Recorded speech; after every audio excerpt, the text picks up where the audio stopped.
So Nagababu గారితో ఎలా ఉంటుంది మీ సూపర్ రిలేషన్? అండి ఆయన నిజంగా ఒక మాటలో మనం చెప్పనంటే దేవుడు అండి ఆయన. పాపం జాలండి, ఏదో బోలా శంకరుడు ఏదో అంటారు కదండి, ఎవరు వెళ్ళి ఏది అడిగినా సరే లేదనకుండా ఇస్తూ ఉంటారండి ఆయన. ఎవరు వెళ్ళి అడిగినా ఆ ఎంకరేజ్మెంట్ కానివ్వండి. ఇప్పుడు మీరు అబ్జర్వ్ చేస్తే ఒక్కొక్కరిని ఒక్కొక్క సినిమా చెప్తూ ఉంటారండి. సుధీర్ గారికి ఒక సినిమా, గెటప్ సింగ్ ఒక సినిమా, అలా జబర్దస్త్లో బాగా చేసే వాళ్ళందరికీ ఒక మాట చెప్తూ ఉంటాడండి. ఆయన సార్ చెప్పడం వల్ల కొంచెం మనకు కూడా కొంచెం వస్తూ ఉంటుందండి. అంటే మన టాలెంట్తో పాటు ఆయన చెప్పడం వల్ల కూడా కొంచెం చెప్తూ ఉంటారండి ఆయన. ఏదైనా షూటింగ్ జరుగుతుంది అనుకోండి, నమస్కారం పెట్టాం అనుకోండి వెళ్ళి, ఇతను ఆర్టిస్ట్ ఇతనికి ఏదైనా ఉంటే చెప్పండి అంటారు. ఆ ఒక్క మాట వల్ల మనం ఎలా కొంచెం తెలుసు కాబట్టి ఏదైనా ఇవ్వాలనిపిస్తే వాళ్ళు ఇస్తూ ఉంటారండి. హెల్పింగ్ నేచర్ సూపర్ అండి, నాకు చాలా ఇష్టం అండి ఆయన అంటే. రోజా గారు సూపర్ అండి. ఆవిడ కూడా చాలా జాలండి. ఎంకరేజ్మెంట్ అయితే వాళ్ళిద్దరూ అదిరిపోద్దండి. మొత్తం ఓ స్కిట్ బాగా రాలేకపోయినా ఏం ఫీల్ అవ్వకుండా నెక్స్ట్ బాగా చేయండి అంటారు తప్ప ఇలా తిట్టడం కానీ అది ఏముండదండి. వాళ్ళు ఇంకా బాగా చేయండి అని చెప్తారండి అంతే. మీకు జబర్దస్త్లో కాంపిటీషన్ అలా ఏమైనా మిస్అండర్స్టాండింగ్స్ కానీ పక్కన టీం వాళ్ళకి వీళ్ళు బాగా చేస్తున్నారు అలా ఏమైనా ఉంటుందా? నాకు అసలు అది ఏముండదండి, నాకు ఒక్కడే ఉంటుందండి. ఎప్పుడు నేను జబర్దస్త్లో బాగా చేయాలి, నాకు మళ్ళీ టీం లీడర్ అవ్వాలని కూడా ఉంటుందండి. నేను బాగా చెయ్యాలి, దీన్ని చూసి నాకు ఒక 4 సినిమాలు రావాలి. ఇక్కడ కనపడుతూ ఉండాలి గురువారం, అక్కడ శుక్రవారం రిలీజ్ అయ్యే సినిమాల్లో ఉండాలి, అంతేనండి. ఇంకా అంత మించి మనకి ఏం లేదు.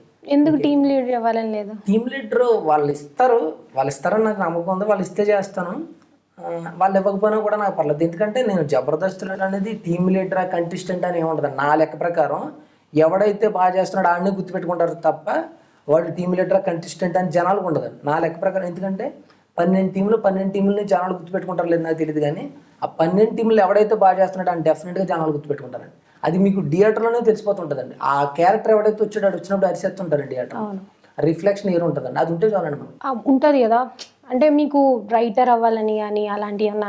నాకు రైటర్ ఏముండదండి, అలాంటి అంత టాలెంట్ కూడా నా దగ్గర లేదండి. నాకు ఎవరైనా మంచి రైటర్ ఏదైనా వాళ్ళు డైరీ ఇస్తే చెప్పేయాలని అని ఉంటుంది తప్పండి. నాకు ప్రెసెంట్ ఆర్పీ దాంట్లో చేస్తున్నారు కదా, సో ఇంకా ఆర్పీ కాకుండా మీరు ఇంకా వేరే వాళ్ళతో ఎవరితో కంఫర్ట్గా చేయగలరు? నేను ఆర్పీ తర్వాత నాకు ఆది అంటే ఇష్టం అండి. ఆది నాకు చాలా, ఆర్పీ ఆది ఇద్దరు నాకు ఇప్పుడున్న జబర్దస్త్లో మంచి ఫ్రెండ్స్ అండి. ఆర్పీ ఆది నేను, మీరు అబ్జర్వ్ చేస్తే మేము ముగ్గురు కలిపి స్కిచ్ చేసాం, ఆర్పీ మెస్ అని ఒకటి ఉంటుంది, మీరు వీలైతే చూడండి యూట్యూబ్లో. నాకు అది బాగా నచ్చిందండి. అందరూ మొత్తం కామెంట్స్ ఆర్పీ ఆది మహేష్ సూపర్, ఆర్పీ ఆది మహేష్ సూపర్ అని పెడుతుంటారండి. నన్ను నాకు ఆ కాంబినేషన్ అదిరిపోద్దండి. అది నాకు ముగ్గురికి ఇప్పుడు ఆది పంచి వేస్తుంటాడు, ఆర్పీ పంచి వేస్తుంటాడు, మంద కూడా స్టైల్ ఉంటుంది ముగ్గురిది. ఇప్పుడు అతను ఒంగోలు ఉంటుంది, ఇతను నెల్లూరు ఉంటుంది, నాది ఈస్ట్ ఉంటుంది. ముగ్గురు ఎనర్జీ అదిరిపోద్దండి. ఆ కాంబినేషన్ కూడా మీరు వీలైతే ఆ స్కిప్ చూడండి, మీరు ఆ ముగ్గురు సప్ అని పడుతుంటాయండి డైలీ. బాగుంటుందండి కాంబినేషన్. నాకు ఆది ఆర్పీ ఇద్దరు, ఆర్పీ ఆది ఇద్దరు ఇష్టం. ఫ్యూచర్ ప్లాన్స్ ఏంటి? ఫ్యూచర్ ఏం లేదండి, ఇల్లు కట్టుకుని శుభ్రంగా పెళ్లి చేసుకోవటం ఉందండి, దాని గురించి ఉంటుందండి ఫ్యూచర్ ప్లాన్. ఎప్పుడు ప్లాన్ చేస్తారు మ్యారేజ్? మరి మ్యారేజ్ ఎవరొకరు పిల్లలు అవ్వాలి కదండి, మనకి ఎవరు ఇస్తారండి, ఇంకా సెటిల్ అవ్వాలి కదా మనం. మనకంటూ ఒక ఇది వచ్చినప్పుడు ఇస్తారు తప్ప ఇప్పుడు మనమే ఉన్నామండి, మన చెల్లి ఎవరైనా ఉన్నారనుకోండి అవతలని చూసుకుంటాం కదా, ఆడు మంచి పొజిషన్లో ఉన్నాడా లేడా అని.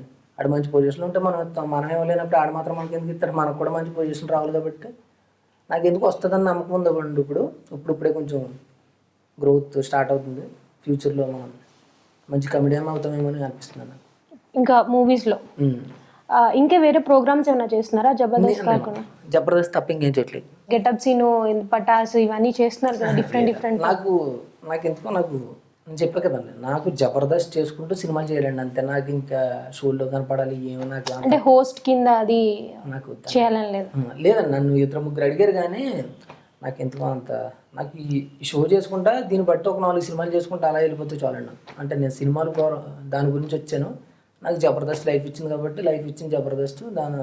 నేను దేనికోసం అయితే వచ్చాను ఆ సినిమా కోసం ఇచ్చేస్తున్నానండి. సో ఎప్పుడు అనుకోలేదా నేను MBA చేశాను, మూవీస్లోకి వచ్చాను, హాయిగా ఉద్యోగం చేసుకుంటే బాగున్నాను, ఎందుకు మూవీస్లోకి వచ్చానని ఎప్పుడు అనుకోలేదు? అస్సలు అనిపించదండి నాకు. సో ఒకవేళ ఇప్పుడు కనీసం 4 తెలిసాను కదండి, ఎలా తెలియకుండా నేను ట్రై చేస్తున్నా ఉన్నా కూడా నాకు అనిపించదండి. నాకు అది ఇంట్రెస్ట్ అండి అంతే. మనకి దాని మీద ఇంట్రెస్ట్ ఉన్నప్పుడు ఇంక మనం స్టార్టింగ్ ట్రై చేయగానే ఛాన్స్ వచ్చిందా లేకపోతే చాలా కష్టపడ్డారా? అయ్యో చాలా, ఎక్కడొస్తుందండి. నేను 2-3 ఇయర్స్ బాగానే తిరిగానండి, ఏం రాలేండి. నేను కోకోకోలా కంపెనీలో జాబ్ చేసేవాడినండి హైదరాబాద్కి వచ్చి. ఓకే. నైట్ 10 నుంచి మార్నింగ్ 6 దాకా అక్కడ నైట్ డ్యూటీ చేసుకునేవాడిని. నైట్ డ్యూటీ చేసి సుకుమార్ సార్ గారు ఆఫీస్కి, సుకుమార్ సార్ గారి ఇంటికి తిరుగుతూ ఉండేవాడిని నేను. ఆ సారు అంటే మాది శంకరగుప్తం అండి, పక్కన మట్టపురం అండి సుకుమార్ సార్ది. ఆయన ఒరే 1లో నీకు సూట్ అయ్యేది అంటే అదంతా కొంచెం పాష్ కల్చర్ కదా, నీకు చెప్తాను రా అన్నారన్నమాట. ఆయన సపోర్ట్ చేస్తూ ఉండేవారు నాకు. మీరు డైరెక్ట్ గానే సుకుమార్ని సార్ సార్ని కలిసిపోయానండి. ఓకే. అంటే మా ప్రిన్సిపాల్ సార్ దగ్గర ఆయన స్టూడెంట్ అండి. ఓ, ఈయన స్టూడెంట్గా ఉన్నప్పుడు మా ప్రిన్సిపాల్ గారు లెక్చరర్, నేను స్టూడెంట్ అయ్యేసరికి అతను ప్రిన్సిపల్ అయ్యారు. ఆయన ఫోన్ చేసి అతను స్టూడెంటే కదండి, మన స్టూడెంట్ ఇంకో స్టూడెంట్ వస్తున్నాడు, నువ్వు ఏదైనా ఉంటే చెప్పంటే సార్ నాకు ఇప్పుడు నెక్స్ట్ సినిమాలో చెప్తానన్నారండి, మంచిగా చెప్తానన్నారు. అంటే ఆయనకి ఛాన్స్ రావాలి కాబట్టి ఆయనకి అనిపించాలి కాబట్టి నాకు తెలిసి నెక్స్ట్ సినిమాలో ఆయనకి అనిపించినట్టుందండి. రామ్ చరణ్ గారి సినిమాలో సార్ చెప్తానన్నారు, నీకు చెప్తాను రా అన్నారు. సపోర్టింగ్ అయితే సూపర్ అండి ఆయన కూడా. సో 2 years కష్టపడ్డారు బాగా. 2 years ఎలా మేనేజ్ చేసుకున్నారు స్టార్టింగ్? అదే జాబ్ చేసేవాడండి, అలా జాబ్ చేస్తా మీకు మొత్తం బ్లాక్ కూడా అయిపోయానండి. అప్పుడే నాకు ఆ నైట్ జాబ్ చేసి కొళ్ళు మొత్తం గుంటలు కట్టేసినండి. ఓసారి అయితే ఏమైంది అనుకుంటున్నారు, ఒక 250 కేసులు ఎక్కువ, నేను సూపర్వైజర్ అండి, అందులో ఒక 250 కేసులు ఎక్కువ వెళ్ళిపోయినాయండి. మనం సంతకం పెట్టేసాం, నిద్రపోతున్నాం మనం. ఇప్పుడు 10ంటికి డ్యూటీ స్టార్ట్ అయినప్పుడు ఎవడైనా పోనీ 2ంటికి 3ంటికి పడుకుంటాడు కదా, నేను 11ంటికి పడుకునేవాడిని. డే అంతా తిరిగి ఇంకా నైట్ డ్యూటీ చేసుకోండి కదండి, నేను పడుకునేవాడిని. ఆ కేసులు ఎక్కువ వెళ్ళిపోతూ ఉండి చాలా రభస కింద అయిపోయింది. ఒరే నువ్వు ఉంటే ఎక్కడైనా ఉండు, లేకపోతే ఎక్కడైనా ఉండు, మా జీవితాలతో ఆడుకోవద్దురని అన్నారు. సరే అండి మీ ఇష్టం అండి అని చెప్పి అక్కడ మొత్తం మానేసి ఇటు సైడ్ వచ్చాను. కొన్ని రోజులు స్టిల్ ఫోటోగ్రాఫర్ అసిస్టెంట్కి వెళ్ళేవాడిని. అలా ఎలా సినిమా ఉంది కదండి, అతను ఆ స్టిల్ ఫోటోగ్రాఫర్ ఈశ్వర్ అని, అతను కూడా అసిస్టెంట్కి వెళ్ళేవాడు. అతను తీస్తూ ఉంటే కెమెరా మనం మెల్ల వేసుకుని తిరగటం ఇలా అన్నమాట. ఆయన ఇవ్వటం అలా మొత్తం మీద మనం ఎంటర్ అవ్వాలి కాబట్టి ఇండస్ట్రీలో మనం ఏదోలాగా స్టిల్ కింద అలా వెళ్ళేవాడిని. స్కూల్ లైఫ్, కాలేజ్ లైఫ్ చాలా ఎంజాయ్ చేశా అన్నారు.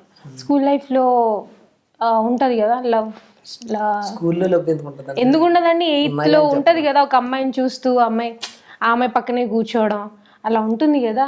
అది ఎక్కువ అయితే నేను ఇంటర్లో స్టార్ట్ చేశానండి. 10th దాకా అయితే ఓకే, అంత ప్రపోజ్ చేసి అంత లేదు, కానీ ఇంటర్ డిగ్రీ అయితే బాగా. అయినా నేను లవ్ చేసిన వాళ్ళు ఎవరో నన్ను లవ్ చేసేవాళ్ళు కదండి, నన్ను తప్ప మిగతా వాళ్ళు అందరినీ చేసేవారండి వాళ్ళు. ఏంటో వాళ్ళకి పెద్ద నచ్చింది కదా మనం అంటే. వన్ సైడ్ ఎవరికి ప్రపోజ్ ఎంతమంది ప్రపోజ్ చేశారు? నేనండి 2 చేశానండి. ఇద్దరు ఏమన్నారు? ఒక అమ్మాయి పెళ్ళి అయిపోయిందండి, ఇంకొక అమ్మాయి పెళ్ళికి రెడీగా ఉందండి. అంటే మీరు అప్పుడు చెప్తున్నారా లేకపోతే ఇప్పుడు పెళ్ళికి రెడీగా ఉంది అప్పుడు చెప్తున్నారు? ఇప్పటికీ ఇంకొక అమ్మాయికి ప్రపోజ్ చేసిన అమ్మాయికి ఇప్పుడు పెళ్ళి కావాలా? అవ్వలేదు. ఆ అమ్మాయి ఫస్ట్ అమ్మాయికి ప్రపోజ్ చేసినప్పుడు ఆ అమ్మాయి మీకు రిప్లై ఇచ్చారు? రిప్లై ఏముంటుందండి, ఆ అమ్మాయి సీనియర్, నేను జూనియర్. నేను ఫస్ట్ ఇయర్, ఆ అమ్మాయి డిగ్రీ ఫైనల్ ఇయర్ అనమాట. నువ్వు చిన్నోళ్ళే కనపడుతున్నావు అందండి అప్పుడు. నేను చిన్నోళ్ళే కనపడుతున్నాను, నీకు అలా అనిపిస్తుంది, నేను చిన్నోడు కాదన్నా అండి. ఆ తర్వాత ఆ అమ్మాయి వేరే అబ్బాయిని పెళ్లి చేసి వెళ్ళిపోయింది. తర్వాత నెక్స్ట్ అమ్మాయి ఏమన్నారు? నెక్స్ట్ అమ్మాయి అయితే నేను వేరే ఊళ్ళో లవ్ చేస్తున్నాను, నువ్వంటే నాకు పెద్ద ఇది లేదు అందండి అమ్మాయి. ఎన్ని ఇయర్స్ తిరిగారు? నేను ఒక అమ్మాయి తిరగలేదండి, నాకు మా చుట్టాల అమ్మాయి అండి. అమ్మాయి చుట్టాలమ్మాయి, ఓకే. మా చుట్టాల అమ్మాయి నాకు వరుస అవుతుందన్నమాట. నేను చేసుకుందాం అనుకున్నాను, కట్ చేస్తే నేను చిన్నప్పటి నుంచి అనుకుంటా ఉండి చేసుకుందామని. కాకపోతే అమ్మాయి ఇలాగ నాకు ఇంట్రెస్ట్ లేదని చెప్పి అమ్మాయి డిగ్రీలోకి వచ్చిన తర్వాత చెప్పింది. నేను హైదరాబాద్ వచ్చేసిన తర్వాత నేను అప్పటిదాకా చాలా నమ్మకాలు అవి పెట్టుకుంటున్నాను. గుళ్ళే కడతాను ప్లాన్ ఏ చేస్తున్నానండి. ఇంకెందుకులే గుళ్ళే అమ్మాయి కడదాం అనుకున్నారా? తాపి మేస్తలే ఈ కొంచెం ఇబ్బంది అయ్యి అవుతుంది కదా నీకు, మళ్ళీ డబ్బులు వేస్ట్, నాకు వేరే వాడు రెడీగా ఉన్నాడు గుడి కట్టడానికి అనండి. సర్లే మనం ఏం చేస్తాం, మనం మీద లేనప్పుడు మనం కృత్రిమంగా రప్పించకూడదండి ప్రేమని, న్యాచురల్గా రావాలంటే. మరి బాధపడిపోయి గెడ్డాలు పెంచేసి? గెడ్డ మామూలుగా పెంచానండి సినిమా కోసం, నేను ఎప్పుడు వాళ్ళ కోసం గెడ్డం పెంచలేదండి. బాధపడ్డారా? ఎన్ని రోజులు బాధపడ్డారు? నేను బాధపడ్డానండి, ఒక ఎన్ని రోజుల కంటే ఇప్పటికీ బాధపడుతుంటానండి. ఎందుకంటే మనం ఎవరినైతే లవ్ చేసామో వాళ్ళని మనం చేసుకోకపోతే మనకు ఆ బాధ జీవితాంతం ఉంటుందండి. అంటే ఆ అమ్మాయి కంటే 100 రెట్లు బాగున్న అమ్మాయి వచ్చినా కానీ మనకు జీవితంలో ఒక లోటు ఉంటుందండి. ఆ లోటు ఏంటంటే మనం లవ్ చేసిన అమ్మాయిని మనం చేసుకోలేదు.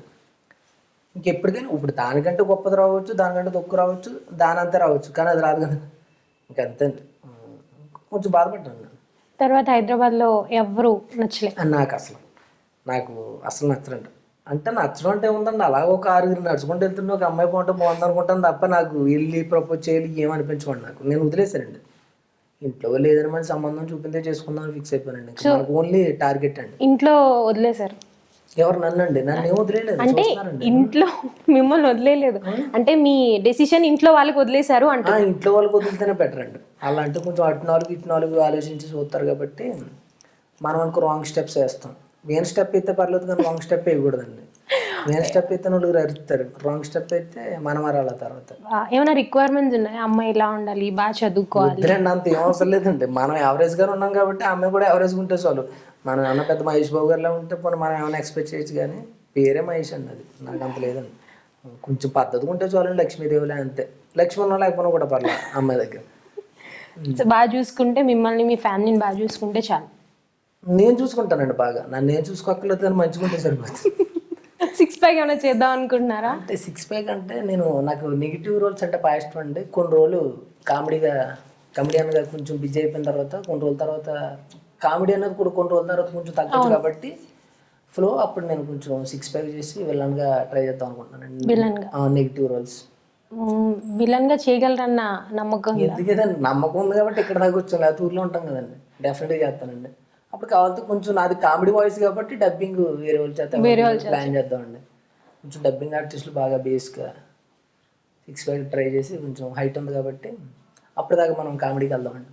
సో జనాలు గుర్తించి మీరు తిండి మానేశారా మొత్తం? అందుకే కొంచెం అంటే పొడుగ్గా బక్కగా? దాన్ని బట్టి ఏం లేదండి, అది మ్యానుఫ్యాక్చరింగ్ డిఫెక్ట్, మనం ఏం చేయలేమండి. మా అమ్మ అలా ఉంటుంది కాబట్టి నేను సన్నగా ఉన్నా. ఓకే, మీ హైట్ ఎంత అండి? 6 ఉంటుందండి. ఆ జబర్దస్త్లో కొంచెం అందరికంటే కొంచెం నేను హైట్గా ఉంటానండి. నన్ను అందరూ అడుగుతూ ఉంటారు, ఏంటి బయట కొరుసుకున్నావు అక్కడ హైట్గా ఉంటాను. నేను కొరుసుకోలేను, అక్కడ ఉన్న వాళ్ళు కొరుసుకున్నారు, నా వాళ్ళు నేను హైట్గా కనపడుతున్నాను. పెద్ద హైట్ లేవంటున్నారండి బయట. అంటే ఆర్పి అని కొంచెం తక్కువ ఉంటాడు, నేను హైట్గా కనిపిస్తుంటాను. నేనేమి ఇలా చూసి చెప్తూ ఉంటాను డైలాగ్, ఆయన ఇలా చూస్తూ చెప్తూ ఉంటాడు. ఒక కలర్ అండి అది. ఇప్పుడు హైట్ అంటే మళ్ళీ అంత హైట్ ఉన్న అమ్మాయినే కదా చూడాలి, కనీసం 5'7" అలా అయినా చూడాలి. అవసరం లేదండి హైట్, ఎందుకంటే మన దగ్గర అలాగే హైట్ ఉంది కదండి, మన దగ్గర ఏంది చేసుకుందామండి కొంచెం కొత్తగా. మరీ ఇంత హైట్ అవసరం లేదండి. ఇంత అంటే మనకి పుష్కరం పడుతుందండి, మళ్ళీ పిల్లలు దొరకాలండి. ఏదో దొరుకుతుందండి, ఏదో చేసుకున్నాం. నెగిటివ్ షేడ్స్ లో అన్నారు కదా, నెగిటివ్ షేడ్ అలాంటివి ఏదైనా? ఆల్రెడీ ఒకటి చేశానండి రీసెంట్గా ఒక సినిమా. ఆ సినిమా అంతా పంచిరేస్తూ ఉంటాను. ఎండింగ్లో ఏంటంటే నేనే ఒక మర్డర్ చేస్తామంట. మర్డర్ చేసి అది ఎవడో ఎక్స్పెక్ట్ చేయడు, అది నాకు బాగా నచ్చిందండి. రీసెంట్గా ఇంకా రిలీజ్ అవ్వలేదు సినిమా, నాకు బాగా అనిపించిందండి. అలాంటి క్యారెక్టర్స్ బాగుంటాయి కదండి. సినిమా అంతా కామెడీ చేస్తూ ఉండి ఎండింగ్లో మనమే కొంచెం నెగిటివ్ అని విలన్ అని తెలిస్తే ఎలా ఉంటుందండి? అలా ఎవడో జీర్ణించుకోలేడు, నవ్వు కూడా వస్తుంది. నాకే ఆశ్చర్యం వేసింది, ఇది ఏదో బాగుంది కదా అని. సో హీరోగా ఛాన్స్ వస్తే నేను హీరోగా ఛాన్స్ వస్తే అంటే రెండు ఉన్నాయండి ఇక్కడ. మామూలు హీరో, కామెడీ హీరోకి వస్తే చేస్తానండి. నాకు ఎలాంటి అంటే ఇష్టం అంటే లేడీస్ టైలర్, ఆ కామెడీ అండి, అల్ల నరేష్ గారు అలాంటివి చేస్తా తప్ప నాకు అయినా హీరో పర్సనాలిటీ కాదు మంది. ఒకవేళ వచ్చినప్పుడు కదండి, ఇప్పుడు అటువంటి ఆశయం లేదు మనకు, వద్దులండి మనం కామెడీకి వెళ్ళిపోదామండి. ఒకవేళ అంతకు ఎప్పుడైనా వస్తే కనుక అటువంటిది ఒకటే ఎక్కువ వద్దండి. ఏంటంటే అది యమలేల సినిమా చూసారు కదండి, అలాంటిది ఒకటే. మళ్ళీ నేను అదే పనిగా చేయకూడదు. ఒక సినిమా నాకు ఆ మదర్ సెంటిమెంట్ అంటే నాకు బాగా ఇష్టం ఉంది సినిమాలు. అలాంటి సినిమా ఒకటి చేయాలి, అది కామెడీ అండి. కామెడీ కొంచెం సెంటిమెంట్ ఉంటుంది, నాకు అది బాగా ఇష్టం ఉంది. అలాంటి సినిమా ఒకటి చేస్తే చాలు, మిగతా అంతా కామెడీగా చేసుకుంటే చాలు. మళ్ళీ ఇంకా ఎక్కువ వద్దండి నాకు. ఒకవేళ మీరు అంటున్నారు కాబట్టి కామెడీ హీరో వస్తే అలాంటిది ఒకటి వస్తే చాలండి. మిగతా అంతా నేను ఆ తర్వాత నుంచి మళ్ళీ కామెడీగా చేసుకుంటా, ఇంత ముందు కామెడీగా చేస్తా. సో అలా బ్యాలెన్స్ చేసుకుంటాం. ఇప్పుడు జబర్దస్త్ కంటిన్యూస్గా చేస్తున్నారు, ప్రతి వీక్ ఉంటుంది. అది సినిమా ఎలా మేనేజ్ చేస్తున్నారు? ఆల్మోస్ట్ ఇప్పుడు నాకు చెప్తారండి. ఇప్పుడు సపోజ్ నెలకి 2 days ఉంటుందండి, నెలలో 30 రోజులు 2 రోజులు ఉంటుందండి. ఆ 2 రోజులు తీసేసి మిగతా 28 రోజులు వాళ్ళే చెప్తారండి పాపం, మీరు సినిమాలకు ఇచ్చేసుకోండి అని. మరీ అవతల వాళ్ళు సినిమా వాళ్ళు ఒప్పుకోవట్లేదు అనుకోండి, వీళ్ళు కాంప్రమైజ్ అవుతారు, ఆ ఒక్క షెడ్యూల్ను మానేరని.